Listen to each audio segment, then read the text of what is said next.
So these Workpro adjustable wrenches come in several different sizes. You have the 12-inch, 10-inch, and 8-inch.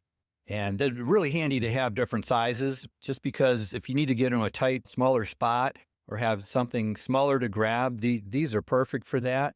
And if you really need to put some torque on something and grab it and pull or bend it back into shape, these work great. So I could see you using these for plumbing, cotter pins on ball joints, just all kinds of different things. I just used it to use these here to take the pins off the mower deck on my mower to change the blades and one of the spindles. So, they seem to be made really well. They've got some real nice deep bites on the grip portion here. And the handles are nice too. They have a silicone feel, easy to grip, and they'd probably be easy to wipe off and clean too.